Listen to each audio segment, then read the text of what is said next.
Pope Francis உடைய மறைவு என்பது அதிகாரப்பூர்வமாக கார்டினல் கெவின் பெரலால் அதிகாரப்பூர்வமாக அறிவிக்கப்பட்டது. அவருடைய இந்த அறிவிப்பில் போப் பிரான்சிஸ் தற்போது உயிரிழந்து விட்டார் என்று தெரிவிக்கப்பட்டிருக்கிறது.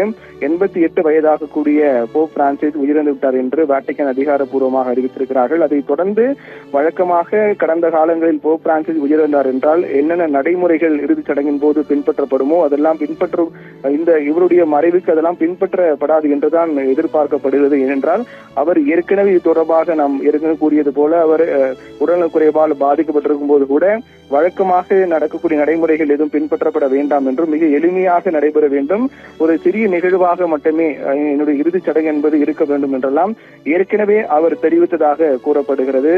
சரியாக வாட்டிகன் நேரப்படி காலை 7:35 மணிக்கு அவர் காலமானதாக கார்டினல் கெவின் பெரலால் அதிகாரப்பூர்வமாக அறிவிக்கப்பட்டிருக்கிறது. அதைத் தொடர்ந்து இது ஒட்டுமொத்த கத்தோலிக்க திருச்சபை அதை பின்பற்றக்கூடிய மக்கள் கிறிஸ்துவர்களுக்கு மிகப்பெரிய பேரதிர்ச்சியாகவே பார்க்கப்படுகிறது. தொடர்ந்து போப் பிரான்சிஸ் பொறுத்தவரையில் சிறுவயது முதலே அவர் ஒரு தனித்துவ நபராக தான் இருந்து வந்திருக்கின்றார். 1936 டிசம்பர் 17 அர்ஜென்டினாவில் இருக்கக்கூடிய அந்த ஆண்டில் பிறந்தார். அதைத் தொடர்ந்து 226 போப் ஆண்டவராக அவர் பொறுப்பேற்றார். அவருடைய பொறுப்பேற்பு நிகழ்வு என்பது கடந்த 2013 நடைபெற்றது. அப்போது போப் பெனடிக்ட் பதவி விலகியதை அடுத்து 2013 கார்டினல் ஜார்ஜ் மரியோ பெர்கோலியோ பதவியேற்றார். தொடர்ந்து அவருடைய பதவி ஏற்பு நிகழ்வு என்பது நடைபெற்றதை அடுத்து தொடர்ந்து இது தொடர்பான பல்வேறு பணிகள் மேற்கொண்டு வந்தார். வெறும் மத சார்ந்த நிகழ்வுகள் மட்டுமல்லாமல் உலக அளவில் ஏற்படக்கூடிய இந்த போர் பதற்றமான சூழல், அதை தொடர்ந்து சமூக நீதி, தாழ்த்தப்பட்ட மக்களை சந்திப்பது, அவர்களுக்காக குரல் கொடுப்பது, சுற்றுப்புற சூழல், மாசு இல்லாத உலகம் படைத்தல், அதே போன்று நிதி மேலாண்மை, வாட்டிகன் பொறுத்தவரையில் நிதி மேலாண்மை என்பது மிக வெளிப்படைத்தன்மையாக இருக்க வேண்டும், எந்தவித ஒளிவு மறைவு இருக்கக்கூடாது உள்ளிட்ட பல்வேறு அவர் மதங்களை சார்ந்து மக்கள் நலனுக்காகவும் ஒட்டுமொத்த உலக நலனுக்காகவும் பல்வேறு அவருடைய பேச்சுக்கள் மற்றும் செயல்பாடுகள் எல்லாமே அமைந்து வந்தது. அவ்வப்போது அவர் மக்களை சந்திப்பது உண்டு. இந்நிலையில் தான் அவருடைய இந்த மரணம் அடைந்து விட்டார் என்ற செய்தி என்பது பேரதிர்ச்சியாகவே மாறி இருக்கின்றது. அதைத் தொடர்ந்து அவருடைய இறுதிச் சடங்கு என்பது நடத்துவதற்கான ஏற்பாடுகள் எல்லாம் செய்யப்பட்டு வருகின்றன. ஏற்கனவே கூறியது போல 9 நாட்கள் துக்கம் அனுசரிக்கப்படும் என்று வாட்டிகன் முழுவதும் 9 நாட்கள் துக்கம் அனுசரிக்கப்படும் என்று அறிவிக்கப்பட்டிருக்கிறது. ஆனால் மாறாக இதுவரையில் நடைபெற்ற இந்த வழக்கமான நடைமுறைகள் எதுவும் பின்பற்றப்படாது. அதாவது ஒரு போப் பிரான்சிஸ் இறந்தார் என்றால் 9 நாட்கள் அவருடைய இறுதிச் சடங்கு, அவருடைய அஞ்சலி செலுத்துவதற்காக அவருடைய உடல் வைக்கப்படும், வாட்டிகனில் வைக்கப்படும். ஆனால் அது போன்று ஏதும் நடத்தப்பட வேண்டாம் என்று வேண்டுகோள் விடுத்ததை அடுத்து போப் பிரான்சிஸ் ஏற்கனவே வேண்டுகோள் விடுத்ததை அடுத்து அது போன்ற நிகழ்வுகள் எதுவும் நடைபெறாது என்றும் எதிர்பார்க்கப்படுகிறது. மேலும் அவர் அடக்கம் செய்யப்படக்கூடிய இடம் கூட கடந்த 100 ஆண்டு கால வரலாற்றில் இதுவரை எந்த போப் பிரான்சிஸ் செய்யாத நடைமுறையாக வாட்டிகனில் தான் அடக்கம் செய்யப்படும். ஆனால் தற்போது உயிரிழந்திருக்கூடிய Cardinal George Mario Bergoglio Pope Francis 226வது போப் பிரான்சிஸ் அவருடைய உடல் அடக்கம் செய்யப்படக்கூடிய இடம் என்று வாட்டிகனுக்கு அப்பாற்பட்ட ஒரு இடமாக இருக்கும் என்றும் தகவல்கள் வெளியாக இருக்கின்றன. மிக சிறிய அளவில் மிக எளிமையாக வழக்கமாக நடக்கக்கூடிய நடைமுறைகளுக்கு மாறாக தன்னுடைய இறுதிச் சடங்கு நிகழ்வு என்பது அடக்கம் செய்யப்பட்ட நிகழ்வு என்பது நடைபெற வேண்டும் என்று அவர் ஏற்கனவே வைத்த வேண்டுகோளின் அடிப்படையில் தான் இந்த நிகழ்வு நடைபெறும் என்று எதிர்பார்க்கப்படுகிறது. 226வது போப் ஆண்டவராக பதவியேற்ற கார்டினல் ஜார்ஜ் மரியோ பெர்கோலியோ 88 வயதாகிறது. அவர் உயிரிழந்தார். ஏற்கனவே அவர் உடல்நலக் குறைவு காரணமாக மருத்துவமனையில் அனுமதிக்கப்பட்டு தீவிர சிகிச்சை எல்லாம் அளிக்கப்பட்டது.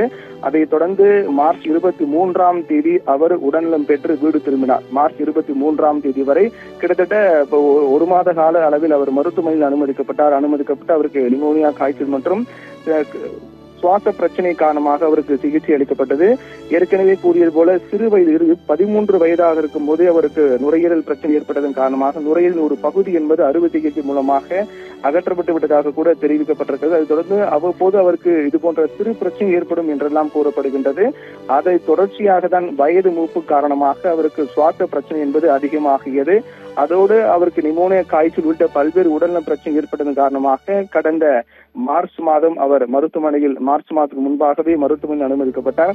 கிட்டத்தட்ட பல நாட்கள் அவர் மருத்துவமனையில் அனுமதிக்கப்பட்டு சிகிச்சை பெற்று வந்த நிலையில் கடந்த மார்ச் 23 அவர் உடல்நலம் பெற்று வீடு திரும்பினார். அதைத் தொடர்ந்து அவர் மதம் சார்ந்த பல்வேறு நிகழ்வுகளில் கலந்து கொண்டு வந்தார். அதற்கு பிறகு பல்வேறு முக்கிய நபர்கள் எல்லாம் அவரை நேரில் சந்தித்து அவரிடம் ஆசி பெற்று சென்றார்கள். அவருடைய உடல்நலம் குறித்து விசாரித்தும் அவரிடம் ஆசி பெற்றும் சென்றார்கள்.